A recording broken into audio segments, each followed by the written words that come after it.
to the first PUC online class.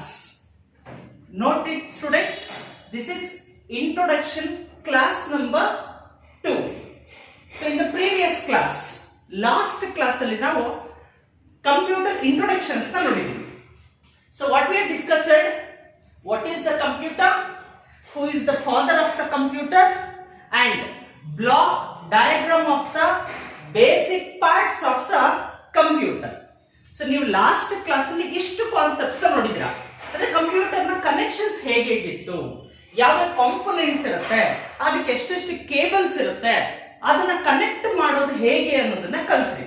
So ಇವತ್ತು special class students, ನಿಮಗೆ ಆ components ನ ಲೈವ್ ಅಲ್ಲಿ ಶೋ ಮಾಡ್ತಾ ಇದ್ದೀನಿ. ಸೊ ಕಾಂಪೋನೆಂಟ್ಸ್ ಹೇಗಿರುತ್ತೆ ಅಂತ ಹೇಳಿ ಈ ಕ್ಲಾಸ್ ಅಲ್ಲಿ ತಿಳ್ಕೊಳ್ಳೋಣ. ಸೊ ಮೊದಲಿಗೆ take one book and pen students, note down the basic parts of the computer.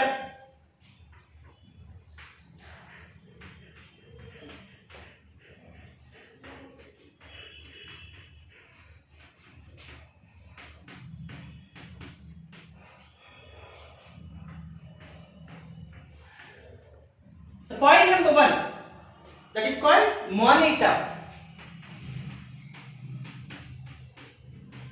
The point number 2, CPU. Point number 3, keyboard. The point number 4, mouse. The point number 5, printer. The point number 6, speakers. These are all the basic parts of the computer students. So the basic parts ಅಲ್ಲಿ ನಾವು main parts ಅಂತ ಮತ್ತೆ divide ಕೂಡ ಮಾಡ್ತೀವಿ. So main parts ಅಂದ್ರೆ ಏನು sir, ಒಂದು computer ಅಂತ ಕರಿಬೇಕು ಅಂತಂದ್ರೆ ಇದ್ರೊಳಗಡೆ ಇಂಪಾರ್ಟೆಂಟ್ ಕಾಂಪೋನೆಂಟ್ಸ್ ಯಾವ್ಯಾವುದು, ಪಾರ್ಟ್ಸ್ ಯಾವ್ಯಾವುದು. ಜನರಲ್ ಆಗಿ ನಾವು ಔಟ್ಸೈಡ್ ಎಲ್ಲ ನೋಡಿದಾಗ ಸ್ಟೂಡೆಂಟ್ಸ್, ಕಂಪ್ಯೂಟರ್ ಅಂತ ಕರೆದ್ರೆ 4 ಕಾಂಪೋನೆಂಟ್ ಸಿಗುತ್ತೆ. That is called monitor, CPU, keyboard, mouse. ಈ 4 ಇದ್ರೆ ಸಾಕು, ನಾವು ಅದನ್ನ ಕಂಪ್ಯೂಟರ್ ಅಂತ ಕರಿಬಹುದು. And remaining ಎರಡಿದೆ, one is called the printer, another one is called the speakers. That is depends upon the user needs.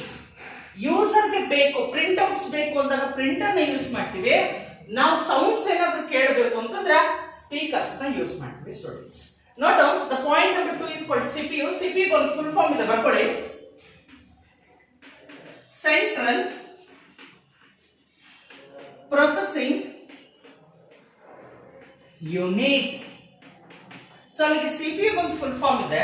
CPU full form ಬಂದು ಏನು ಅಂತಂದ್ರೆ ಸೆಂಟ್ರಲ್ ಪ್ರೊಸೆಸಿಂಗ್ ಯೂನಿಟ್ ಅಂತ ಕರಿತೀವಿ ಸ್ಟೂಡೆಂಟ್ಸ್. ಐಡಿಯಾ ಬರ್ತಾ ಇದೆಯಾ? ಸೊ ಹಾಗೆ ನೋಡೋಣ, ಈ ಬೇಸಿಕ್ ಕಾಂಪೋನೆಂಟ್ಸ್ ಅಲ್ಲಿ students, each and every component is going to any one category.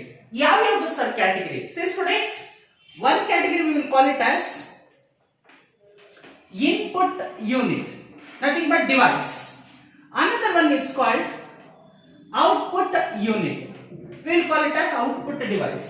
ಈ ಇಷ್ಟು ಕಾಂಪೋನೆಂಟ್ಸ್ ಈ ಇಬ್ಬರಲ್ಲಿ ಒಂದು ಕ್ಯಾಟಗರಿಗೆ ಹೋಗ್ತಾ ಇರುತ್ತೆ. ಬಹಳ ಚೆನ್ನಾಗಿ ಅರ್ಥ ಮಾಡ್ಕೊಳ್ಳಿ, ಇನ್ಪುಟ್ ಯೂನಿಟ್ ಅಂದ್ರೆ ಏನು sir. I was already explained in the definition of the computer. Computer definition ಅಂದಾಗ, computer is an electronic device. It receives input from the user, process and give perfect output to the user. ಅಲ್ಲಿಗೆ ಮೊದಲಿಗೆ input ನ ನಾವೇ ಕಂಪ್ಯೂಟರ್ಗೆ ಕೊಡಬೇಕು. ಅಲ್ಲಿ computer ಏನಾದ್ರೂ ತಗೊಳ್ತಿದೆ ಅಂತಂದ್ರೆ ಅದನ್ನ ಇನ್ಪುಟ್ ಅಂತ ಕರಿತೀವಿ. ಕಂಪ್ಯೂಟರ್ ನಮಗೆ ಏನಾದ್ರೂ ಕೊಡ್ತಿದ್ರೆ ನಾವು ಅದನ್ನ ಔಟ್ಪುಟ್ ಯೂನಿಟ್ ಅಂತ ಕರಿತೀವಿ. ಈಗ ನಮ್ಮ ಹತ್ರ ಇರೋ 6 ಡಿವೈಸಸ್ ಅಲ್ಲಿ ಯಾವ ಡಿವೈಸ್ ಇನ್ಪುಟ್ ಹೋಗುತ್ತೆ, ಯಾವ ಡಿವೈಸ್ ಔಟ್ಪುಟ್ ಹೋಗುತ್ತೆ ಅನ್ನೋದನ್ನ ನೋಡ್ತಾ ಬರೋಣ ಬನ್ನಿ ಸ್ಟೂಡೆಂಟ್ಸ್. ದ ಫಸ್ಟ್ ಕಾಂಪೋನೆಂಟ್ ಯಾವುದು? ಮಾನಿಟರ್. ಸಿ ಸ್ಟೂಡೆಂಟ್ಸ್, ಬಹಳ ಚೆನ್ನಾಗಿ ಅರ್ಥ ಮಾಡ್ಕೊಳ್ಳಿ. ಎಲ್ಲರೂ ಕಂಪ್ಯೂಟರ್ ನೋಡಿರ್ತೀರಾ. ಕಂಪ್ಯೂಟರ್ ನೋಡಿದ ತಕ್ಷಣ ನಮ್ಗೆ ಫಸ್ಟ್ ಡಿವೈಸ್ ಕಣ್ಣಿಗೆ ಬೀಳೋದು ಯಾವುದು ಅಂತಂದ್ರೆ ವಿಚ್ ಇಸ್ ಕಾಲ್ಡ್ ಮಾನಿಟರ್ ಅಂತ ಕರಿತೀವಿ. ಹೇಗಿರುತ್ತೆ ಸರ್ ಮಾನಿಟರ್? ಅಬ್ಸರ್ವ್ ಮಾಡಿ students. See students, this is called the monitor. ನೋಡ್ಕೊಳ್ಳಿ students, monitor is always looks like a TV screen. Television, TV ಅಂದ್ರೆ ಎಲ್ರಿಗೂ ಇಷ್ಟನಾ? ಸೊ ಜಾಸ್ತಿ ನೋಡ್ತಾ ಇರ್ತೀರಾ, ಇಂಪಾರ್ಟೆಂಟ್ ಮಾತ್ರ ನೋಡಿ. ನೋಡಿ ಸ್ಟೂಡೆಂಟ್ಸ್, ಮಾನಿಟರ್ ನೋಡೋದಕ್ಕೆ ಯಾವಾಗಲೂ ಟಿವಿ ಸ್ಕ್ರೀನ್ ತರನೇ ಇರುತ್ತೆ. ಅಂಡ್ ಟಿವಿ ಸ್ಕ್ರೀನ್ಗೂ ಮಾನಿಟರ್ಗೂ ಸ್ಮಾಲ್ ಡಿಫರೆನ್ಸಸ್ ಕೂಡ ಇದೆ. ಸೊ ಟಿವಿ ಒಳಗಡೆ ಹೇಗೆ ಸೆಟ್ಟಿಂಗ್ಸ್ ಎಲ್ಲ ಇರುತ್ತೆ, ನಿಮ್ಮ ಮಾನಿಟರ್ ಕೂಡ ಅದೇ ತರ ಸೆಟ್ಟಿಂಗ್ಸ್ ಇರುತ್ತೆ. ಸೊ ಬಹಳ ಚೆನ್ನಾಗಿ ಅರ್ಥ ಮಾಡ್ಕೊಳ್ಳಿ. ಇದಕ್ಕೂ ಒಂದು ಆನ್ ಅಂಡ್ ಆಫ್ ಬಟನ್ ಇರುತ್ತೆ ಸ್ಟೂಡೆಂಟ್ಸ್. ಇಲ್ಲಿ ಡೌನ್ ಅಲ್ಲಿ ಇದೆ, this is called on and off button. ನಿಮ್ಮ ಮಾನಿಟರ್ಗೆ ಒಂದು ಬಟನ್ ಇರುತ್ತೆ on and off, and you can raise your brightness and set your colours etcetera settings students. ಈ ಎಲ್ಲ ಬಟನ್ಸ್ ನಿಮಗೆ ಸೆಟ್ಟಿಂಗ್ಸ್ಗೋಸ್ಕರ ಯೂಸ್ ಆಗುತ್ತೆ. ನೋಡಿ ಸ್ಟೂಡೆಂಟ್ಸ್, ಈ ತರ ಇರುತ್ತೆ. And with HP monitor, HP monitor ಜೊತೆಗೆ ಇದ್ದೀನಿ. And you know very well students, monitor has 2 cables. ನಾವು ಡಯಾಗ್ರಾಮ್ ನೋಡಿದ್ರೆ ಐಡಿಯಾ ಬರುತ್ತೆ ನಮಗೆ. 2 ಕೇಬಲ್ ಯೂಸ್ ಆಗುತ್ತೆ ಮಾನಿಟರ್ ಜೊತೆಗೆ. 1 cable is use to connect with the power switch cable ಅಂತ ಕರಿತೀವಿ, ಕರೆಂಟ್ ಕೊಡ್ತೀವಿ. ನೋಡಿ ಫ್ರೆಂಡ್ಸ್, ಆ ಕರೆಂಟ್ ಕೊಡುವಂತ ಕೇಬಲ್ ಇದು ಪ್ಲಗ್. ಐಡಿಯಾ ಬರ್ತಾ ಇದೆಯಾ?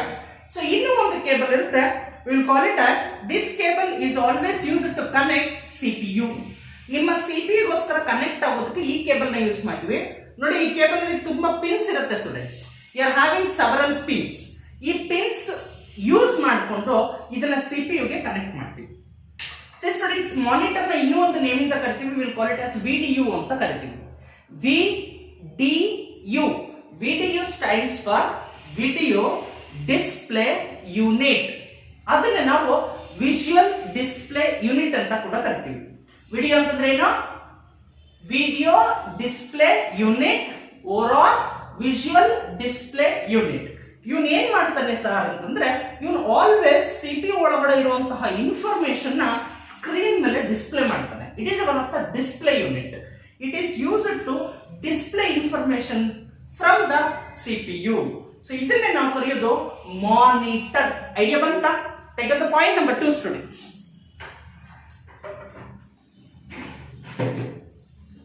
The point number 2, we will call it as CPU. CPU stands for Central Processing Unit. It is the main part of the computer. It is the heart of the computer. It is the brain of the computer. ನೋಡಿ, ನಮ್ಮ heart ಎಷ್ಟು important, CPU ಅನ್ನೋದು ಕಂಪ್ಯೂಟರ್ಗೆ ಅಷ್ಟು important. ನಮ್ಮ brain ಎಷ್ಟು important, CPU ಕೂಡ ಅಷ್ಟೇ ಇಂಪಾರ್ಟೆಂಟ್. ಅಲ್ಲಿಗೆ ಕಂಪ್ಯೂಟರ್ ಒಳಗಡೆ ಎಲ್ಲ ಪಾರ್ಟ್ಗಳಿಗಿಂತ ತುಂಬಾ ಇಂಪಾರ್ಟೆಂಟ್ ಪಾರ್ಟ್ ಯಾವುದು ಅಂತಂದ್ರೆ which is called CPU. Idea ಬರ್ತಾ ಇದೆ ಸ್ಟೂಡೆಂಟ್ಸ್? ಸೊ ಚೆನ್ನಾಗಿ ಅರ್ಥ ಮಾಡ್ಕೊಳ್ಳಿ. We are with the concept of CPU. So ನೀವು CPU ಡಿಫರೆಂಟ್ ಕಾಂಪೋನೆಂಟ್ಸ್ ನ ನೋಡ್ತಾ ಇರ್ತೀರಿ students. Front view of CPU, ಇದನ್ನ ನಾವು ಫ್ರಂಟ್ ವ್ಯೂ ಆಫ್ CPU ಅಂತ ಕರಿತೀವಿ. See students, this is called the back view of CPU. So CPU power connections connect ಆಗುತ್ತೆ. So ಜೊತೆಗೆ ನಿಮ್ಮ ಮಾನಿಟರ್ ಕನೆಕ್ಟ್ ಆಗುತ್ತೆ, ಜೊತೆಗೆ ನಿಮ್ಮ ಕೀಬೋರ್ಡ್ ಕನೆಕ್ಟ್ ಆಗುತ್ತೆ, ಮೌಸ್ ಕನೆಕ್ಟ್ ಆಗುತ್ತೆ. ಡಿಫರೆಂಟ್ ಕಾಂಪೋನೆಂಟ್ಸ್ ಎಲ್ಲಾನು ಇಲ್ಲೇ ಕನೆಕ್ಟ್ ಆಗೋದು. If you observe the diagram, ನೀವು ಡಯಾಗ್ರಾಮ್ ನ ಅಬ್ಸರ್ವ್ ಮಾಡಿದ್ರೆ ಈ ಫ್ರಂಟ್ ವ್ಯೂ ಮಾತ್ರ ತೋರಿಸಿದೀನಿ. ನೋಡಿ, ಟಾಪ್ ಅಲ್ಲಿ ಕಾಣಿಸಿದೆ CD or DVD ಹಾಕುವಂಥದ್ದು. So the next another device, ಅಲ್ಲೇ ನಿಮಗೆ power on and off button ಕೂಡ ಇದೆ, ಅಬ್ಸರ್ವ್ ಮಾಡಿ. ಸೊ ಜೊತೆಗೆ ರೀಸೆಟ್ ಬಟನ್ ಕೂಡ ಸಿಗುತ್ತೆ. This is called the CPU ಅಂತ ಹೇಳ್ತೀವಿ. ಸೊ ಬಹಳ ಚೆನ್ನಾಗಿ ಅರ್ಥ ಮಾಡ್ಕೊಳ್ಳಿ. CPU stands for Central Processing Unit. It is the main part of the computer. It is the heart of the computer. It is the brain of the computer. ನಾನು explain ಮಾಡುವಾಗ important points ನ ನೀವು note ಮಾಡ್ಕೋಬೇಕು. Idea ಬರ್ತಾ ಇದೆಯಾ? ನೋಡಿ, monitor ಅಂದಿದ ತಕ್ಷಣ ಇದನ್ನ ನಾವು ಔಟ್ಪುಟ್ ಯೂನಿಟ್ ಅಂತ ಕರಿತೀವಿ. ಮಾನಿಟರ್ ನ CPU ಅಂದಿದ ತಕ್ಷಣ it is consisting of both students. It is input unit at the same time output unit. ಹೇಗೆ ಸರ್? ಬಹಳ ಚೆನ್ನಾಗಿ ಅರ್ಥ ಮಾಡ್ಕೊಳ್ಳಿ. CPU ಇನ್ಪುಟ್ ನ ತಗೊಳುತ್ತೆ, at the same time CPU output ನ ಕೂಡ ಪ್ರೊಡ್ಯೂಸ್ ಮಾಡುತ್ತೆ. ಅದಕ್ಕೆ CPU ಒಂದು ಡಿವೈಸ್ ನ ಮಾತ್ರ ನಾವು ಇನ್ಪುಟ್ ಯೂನಿಟ್ ಅಂತ ಕರಿತೀವಿ, ಜೊತೆಗೆ ಔಟ್ಪುಟ್ ಯೂನಿಟ್ ಅಂತಾನು ಕರಿತೀವಿ. ಐಡಿಯಾ ಬರ್ತಿದ್ಯಾ? Take down the point number 3 which is called keyboard. ಯಾವುದು? ಕೀಬೋರ್ಡ್. ಎಲ್ಲರೂ ಅಬ್ಸರ್ವ್ ಮಾಡಿರ್ತಾರೆ students. This is called keyboard. ನೋಡಿ, so it is having the group of keys. ನಿಮ್ಮ ಕೀಸ್ ಡಿಫರೆಂಟ್ ಆಗಿ ಈ ಕೀಬೋರ್ಡ್ ಅಲ್ಲಿ ಇರುತ್ತೆ ಸ್ಟೂಡೆಂಟ್ಸ್. ಬಹಳ ಚೆನ್ನಾಗಿ ಅರ್ಥ ಮಾಡ್ಕೊಳ್ಳಿ. ನಾವು ಜನರಲ್ ಆಗಿ ಇದನ್ನ ಬಟನ್ಸ್ ಅಂತ ಕರಿತೀವಿ, ಬಟ್ ಕಂಪ್ಯೂಟರ್ ಲ್ಯಾಂಗ್ವೇಜ್ ಅಲ್ಲಿ ಪ್ರತಿಯೊಂದನ್ನು ನಾವು ಕೀಸ್ ಅಂತ ಕರೀತೀವಿ. ಇದು ಪ್ರೆಸ್ ಇಟ್. ಇಲ್ಲಿ ಪ್ರೆಸ್ ಮಾಡಿದಾಗ ನಿಮಗೆ ಅದು ಇನ್ಪುಟ್ ಆಗಿ ಕಂಪ್ಯೂಟರ್ಗೆ ಹೊರಟೋಗುತ್ತೆ. ಅಂಡ್ ಡಯಾಗ್ರಾಮ್ ಅಲ್ಲಿ ಅಬ್ಸರ್ವ್ ಮಾಡಿರ್ಬೋದು, ಕೀಬೋರ್ಡ್ ಅಂದಿದ ತಕ್ಷಣ ನಿಮಗೆ ಒಂದೇ ಕೇಬಲ್ ಸಿಗುತ್ತೆ. See, this cable is always use to connect CPU. Diagram ಅಲ್ಲಿ ಅಬ್ಸರ್ವ್ ಮಾಡಿ. ಈ ಕೇಬಲ್ ಎಲ್ಲಿ ಕನೆಕ್ಟ್ ಆಗಿರುತ್ತೆ ಅಂತಂದ್ರೆ CPU ಕನೆಕ್ಟ್ ಆಗಿರುತ್ತೆ. ಬಹಳ ಚೆನ್ನಾಗಿ ಅರ್ಥ ಮಾಡ್ಕೊಳ್ಳಿ. ನಿಮ್ಮ ಕೀಬೋರ್ಡ್ ನ ಅಬ್ಸರ್ವ್ ಮಾಡಿದ್ರೆ you are having different types of keys students. ಹೇಗೆ ಈ ಟಾಪ್ ಅಲ್ಲಿ ಇರೋದನ್ನ ನಾವು ಫಂಕ್ಷನಲ್ ಕೀಸ್ ಅಂತ ಕರಿತೀವಿ. ಅಬ್ಸರ್ವ್ ಮಾಡಿ. So which is called F1, F2, F3, F4 ಆ ತರ ಇದೆ, F ಗಳಿಂದ ಇರುತ್ತೆ. ಸೊ ಅದನ್ನ ನಾವು ಫಂಕ್ಷನಲ್ ಕೀಸ್ ಅಂತ ಕರಿತೀವಿ. ನೋಡಿ ಸ್ಟೂಡೆಂಟ್ಸ್, ಹಾಗೆ ನೀವು ಆಲ್ಫಾಬೆಟ್ಸ್ ಇದೆ A to Z ಕ್ಯಾಪಿಟಲ್ ಇರುತ್ತೆ. We are having one key, V will call it as caps lock ಅಂತ ಕರಿತೀವಿ.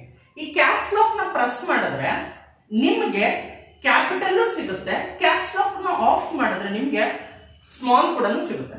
ನಿಮ್ಮ ಕಂಪ್ಯೂಟರ್ ನಾನು ಪ್ರಾಕ್ಟಿಕಲ್ ಕಂಪ್ಯೂಟರ್ ನ ಪ್ರತಿಯೊಬ್ಬರಿಗೂ ಟೈಪ್ ಮಾಡೋದಕ್ಕೆ ಕೊಡ್ತೀನಿ. ಆಗ ನಿಮ್ಗೆ ಹೇಳ್ಕೊಡ್ತೀನಿ ಹೇಗೆ ಯೂಸ್ ಮಾಡಬೇಕು ಅಂತ ಹೇಳಿ. ಹಾಗೆ ನೋಡಿ ಸ್ಟೂಡೆಂಟ್, ಸ್ಪೆಷಲ್ ಕೀಸ್ ಕೂಡ ಇದೆ ನಮಗೆ. ಸ್ಪೆಷಲ್ ಕೀಸ್ ಅಂದಿದ ತಕ್ಷಣ ಎಸ್ಕೇಪ್ ಸಿಗುತ್ತೆ, ಟ್ಯಾಬ್ ಸಿಗುತ್ತೆ, ಶಿಫ್ಟ್ ಸಿಗುತ್ತೆ, ಕಂಟ್ರೋಲು, ಸ್ಪೇಸು, ವಾಲ್ಟು, ಈ ತರ ಡಿಫರೆಂಟ್ ಟೈಪ್ಸ್ ಆಫ್ ಕೀಸ್ ಸಿಗುತ್ತೆ. ಇದನ್ನ ಬಿಟ್ಟರೆ ನ್ಯೂಮರಿಕಲ್ ಕೀಸ್ ಅಂತ ಕರಿತೀವಿ. ನಾವು ಜನರಲ್ ಆಗಿ ನಂಬರ್ಸ್ ಅಂತ ಹೇಳ್ತೀವಿ. ನೋಡಿ ಸ್ಟೂಡೆಂಟ್ಸ್, ಇಲ್ಲೂ ನಂಬರ್ಸ್ ಇದೆ, 1 2 3 4 ಅಪ್ ಟು 9 ವರೆಗೂ ಇರುತ್ತೆ. ಅಂಡ್ ಇಲ್ಲೂ ಕೂಡ ನಿಮಗೆ ನಂಬರ್ಸ್ ಅನ್ನೋದು ಸಿಗುತ್ತೆ. This is called the keyboard architecture. ಬಹಳ ಚೆನ್ನಾಗಿ ಅರ್ಥ ಮಾಡ್ಕೊಳ್ಳಿ. ನಾವು ಕೀಬೋರ್ಡ್ ಇಂದ ಏನಾದ್ರು ಪ್ರೆಸ್ ಮಾಡಿದ್ರೆ ಅದು ಇನ್ಪುಟ್ ಕಂಪ್ಯೂಟರ್ ಹೋಗುತ್ತೆ. That is the only reason. ಈ ಕೀಬೋರ್ಡ್ ನ ಕೂಡ ನಾವೇನಂತ ಕರಿತೀವಿ, ಇನ್ಪುಟ್ ಯೂನಿಟ್ ಅಂತ ಹೇಳ್ತೀವಿ. ಯಾಕೆ ಅಂದ್ರೆ ಕೀಬೋರ್ಡ್ ಇಂದ ನಾವೇನು ತಗೊಳ್ಳೋದಿಲ್ಲ, ನಾವೇ ಇನ್ನು ಕಂಪ್ಯೂಟರ್ಗೆ ಇನ್ಫಾರ್ಮೇಶನ್ ಸೆಂಡ್ ಮಾಡ್ತೀವಿ. This is about your keyboard. Keyboard is nothing but group of keys. We can give input to the computer. So ನಾವು ಯಾವುದಾದ್ರೂ ಲೆಟರ್ಸ್ ನ ಪ್ರೆಸ್ ಮಾಡಿ ಅಲ್ಲಿಂದ ಇನ್ಪುಟ್ ನ ಕಂಪ್ಯೂಟರ್ಗೆ ಸೆಂಡ್ ಮಾಡ್ತೀವಿ. ಐಡಿಯಾ ಬಂತಾ? Take the point number 4 which is called mouse. ಏನಂತ ಕರಿತೀವಿ? ಮೌಸ್ ಅಂತ ಕರಿತೀವಿ. Observe here students, this is called mouse. ನಾವು ಜನರಲ್ ಆಗಿ ಇಲ್ಲಿ ಅಂತ ಹೇಳ್ತೀವಿ ಅಲ್ವಾ? ಮೌಸ್ ಅಂತಂದ್ರೆ ಏನು? ಇಲ್ಲಿ ಅಂತ ಹೇಳ್ತೀವಿ. So the shape of mouse is nothing but like ನಾವೇನು ಇಲ್ಲಿ ಅಂತ ಏನ್ ಕರಿತೀವಿ ಅದೇ ತರನೇ ಇರುತ್ತೆ ಅಷ್ಟೇ. ಸೊ ಬಹಳ ಚೆನ್ನಾಗಿ ಅರ್ಥ ಮಾಡ್ಕೊಳ್ಳಿ. This is called mouse students. You can operate. ಇದನ್ನ ನೀವು ಇನ್ಪುಟ್ಗೆ ಕಂಪ್ಯೂಟರ್ಗೆ ಕೊಡೋದಕ್ಕೆ ಕೂಡ ಬಹಳ ಚೆನ್ನಾಗಿ ಯೂಸ್ ಮಾಡ್ಕೊಳ್ಬಹುದು. ನೋಡಿ ಸ್ಟೂಡೆಂಟ್ಸ್, ಇಲ್ಲಿ ನೀವು ಅಬ್ಸರ್ವ್ ಮಾಡಿದ್ರೆ ಮೌಸ್ಗೂ ಕೂಡ ಒಂದೇ ಕೇಬಲ್ ಇದೆ. Observe here, that cable is always use to connect CPU. ನೀವು ಡಯಾಗ್ರಾಮ್ ಅಲ್ಲಿ ಅಬ್ಸರ್ವ್ ಮಾಡಬಹುದು. ಮೌಸ್ ಒಂದು ಕೇಬಲ್ ಇದೆ, ಅದನ್ನ ನಾವು CPU ಗೆ ಕೊಡ್ತೀವಿ. ಸೊ ಇಲ್ಲಿ ನೀವು ಅಬ್ಸರ್ವ್ ಮಾಡಿದ್ರೆ ಮೌಸ್ ನ, so we are having different types of buttons here. V will call it as left mouse button. ನೋಡಿ, ಪ್ರೆಸ್ ಮಾಡಬಹುದು ಇದನ್ನ ನಾವು. ಇಲ್ಲಿ ನೋಡಿ ರೈಟ್ ಮೌಸ್ ಬಟನ್. ನಾವು ಇದನ್ನ ಕೂಡ ಆಪರೇಟ್ ಮಾಡ್ಕೋಬಹುದು. ಸಮ್ ಆಪ್ಷನ್ಸ್ ಓಪನ್ ಆಗುತ್ತೆ. And this is called scroll. ನಾವು ಚಕ್ರ ಅಂತ ಕರಿತೀವಿ. ಸೊ ಆ ಸ್ಕ್ರಾಲ್ ಇಂದ ನೀವು ರೊಟೇಟ್ ಕೂಡ ಮಾಡ್ಕೋಬಹುದು. This is the front portion of your mouse. ಹಾಗೆ ನೀವು ಇದರಲ್ಲಿ ಬ್ಯಾಕ್ ಪೋರ್ಷನ್ ಕೂಡ ನೋಡ್ಕೋಬಹುದು. This is called back portion of your mouse. ಇದನ್ನ ನಾವು ಆಪ್ಟಿಕಲ್ ಸೆನ್ಸರ್ ಅಂತ ಕರಿತೀವಿ. ಆಪ್ಟಿಕಲ್ ಸೆನ್ಸರ್ ಅಂದ್ರೆ ನೀವು ಮೌಸ್ ನ ಆಪರೇಟ್ ಮಾಡುವಾಗ ನೀವು ಯಾವ ಡೈರೆಕ್ಷನ್ ಮೂವ್ ಮಾಡ್ತೀರಾ ಅದ್ರ ಅಪೋಸಿಟ್ ಡೈರೆಕ್ಷನ್ ಕಂಪ್ಯೂಟರ್ ಒಳಗಡೆ ಮೌಸ್ ಪಾಯಿಂಟರ್ ಅನ್ನೋದು ಮೂವ್ ಆಗುತ್ತೆ. ಸೊ ನಾನು ನಿಮ್ಗೆ ಕಂಪ್ಯೂಟರ್ ಕೊಟ್ಟಾಗ ಇದನ್ನೆಲ್ಲ ಪ್ರತಿಯೊಂದನ್ನು ತೋರಿಸ್ಕೊಡ್ತೀನಿ. ಇವತ್ತು ಮೌಸ್ ಹೇಗಿರುತ್ತೆ, ಅದರೊಳಗಡೆ ಏನೇನಿರುತ್ತೆ, ಜಸ್ಟ್ ಲೆಫ್ಟ್ ಮೌಸ್ ಬಟನ್ ಇರುತ್ತೆ, ರೈಟ್ ಮೌಸ್ ಬಟನ್ ಇರುತ್ತೆ, ಸ್ಕ್ರಾಲ್ ಇರುತ್ತೆ. ಬಹಳ ಚೆನ್ನಾಗಿ ಅರ್ಥ ಮಾಡ್ಕೊಳ್ಳಿ. ಈ ಮೌಸ್ ನ ಕೂಡ ನಾವು ಯಾವ ಕ್ಯಾಟಗರಿಗೆ ಹಾಕಬೇಕು ಅಂತಂದ್ರೆ will call it as input unit. Mouse ಇಂದ ನಮಗೆ ನಾವು ಕಂಪ್ಯೂಟರ್ಗೆ ಇನ್ಪುಟ್ ನ ಮಾತ್ರ ಕೊಡ್ತೀವಿ. That is only reason mouse is one of the input device ಅಂತ ಹೇಳ್ತೀವಿ. Take the next point students, which is called printer. ಇದ್ರ ಬಗ್ಗೆ ಏನ್ ಜಾಸ್ತಿ ಹೇಳೋ ನೆಸೆಸಿಟಿ ಏನಿಲ್ಲ. ಸೊ ನಿಮ್ಗೆ ಆಲ್ರೆಡಿ ಗೊತ್ತಿದೆ printer. Which is called printer. ಏನಂತ ಕರಿತೀವಿ ನಾವು ಇದನ್ನ? ಪ್ರಿಂಟರ್ ಅಂತ ಹೇಳ್ತೀವಿ. ಪ್ರಿಂಟರ್ ಇಂದ ಅಡ್ವಾಂಟೇಜ್ ಏನು? ಸೊ ಪ್ರಿಂಟ್ ಔಟ್ ಕೊಡುತ್ತೆ. ನೋಡಿ, ಇಲ್ಲಿದೆ ಶೀಟ್. ಈ ಶೀಟ್ ಇಂದ ನಿಮಗೆ ಪ್ರಿಂಟ್ ಔಟ್ಸ್ ಅನ್ನೋದು ಸಿಗುತ್ತೆ. ಸೊ ನೀವು ಕಂಪ್ಯೂಟರ್ ಒಳಗಡೆ ಏನಾದ್ರೂ ಟೈಪ್ ಮಾಡಿದ್ರೆ ಸ್ಕ್ರೀನ್ ಮೇಲೆ ಏನಾದ್ರೂ ಕಾಣಿಸ್ತಿರ್ಲಿ, ಜಸ್ಟ್ ಒಂದು ಆಪ್ಷನ್ ಪ್ರಿಂಟ್ ಅಂತ ಕೊಟ್ರೆ ನಿಮ್ಮ ಪ್ರಿಂಟರ್ ಇಂದ ನಿಮ್ಗೆ ಪ್ರಿಂಟ್ ಔಟ್ ಅನ್ನೋದು ಬರುತ್ತೆ. ಇದನ್ನ ನಾವು ಪ್ರಿಂಟರ್ ಡಿವೈಸ್ ಅಂತ ಹೇಳ್ತೀವಿ. ಡಯಾಗ್ರಾಮ್ ಅಲ್ಲಿ ಕೂಡ ನಾನು ಎಕ್ಸ್ಪ್ಲೈನ್ ಮಾಡಿದ್ದೀನಿ. ಸೊ ಬಹಳ ಚೆನ್ನಾಗಿ ಅರ್ಥ ಮಾಡ್ಕೊಳ್ಳಿ. ನಿಮ್ಮ ಪ್ರಿಂಟರ್ಗೆ ಕೂಡ 2 ಕೇಬಲ್ಸ್ ಇರುತ್ತೆ. See students, 2 cables. One cable is used to connect current, nothing but power. Another cable is used to connect CPU. Diagram na observe ಮಾಡಿ ನಾನು ಕನೆಕ್ಷನ್ಸ್ ನ ಕೊಟ್ಟಿದ್ದೀನಿ. ಸೊ ಈ ಪ್ರಿಂಟರ್ ನ ನೀವು ಅಬ್ಸರ್ವ್ ಮಾಡಿದ್ರೆ it is one of the sir input ಇಲ್ಲ output sir ಅಂತ ಕೇಳಿದ್ರೆ ತುಂಬಾ ಸಿಂಪಲ್ ಸ್ಟೂಡೆಂಟ್ಸ್. ಪ್ರಿಂಟರ್ ಇಂದ ನಾವು ಪ್ರಿಂಟ್ ಔಟ್ ನ ತಗೊಳ್ತೀವಿ. ಕಂಪ್ಯೂಟರ್ ನಮ್ಗೆ ಏನಾದ್ರು ಕೊಟ್ರೆ ಔಟ್ಪುಟ್ ಯೂನಿಟ್. ಅಲ್ಲಿಗೆ printer sir input device output device ಅಂತಂದ್ರೆ ಒಂದೇ answer, printer is an output device. ಬಹಳ ಚೆನ್ನಾಗಿ ಅರ್ಥ ಮಾಡ್ಕೊಳ್ಳಿ. Printer is used to printouts. So printer is a output device. It is having two cables.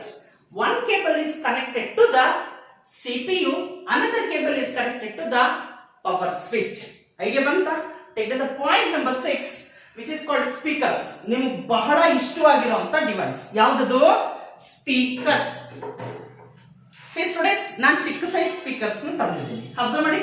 This is called one type of speaker, students. So what is the use of speaker? User can listen sounds through the speaker. So user ಏನ್ ಮಾಡಬಹುದು, ನಾವೇನ್ ಮಾಡಬಹುದು, sound ಗಳನ್ನ ಕೇಳಬಹುದು.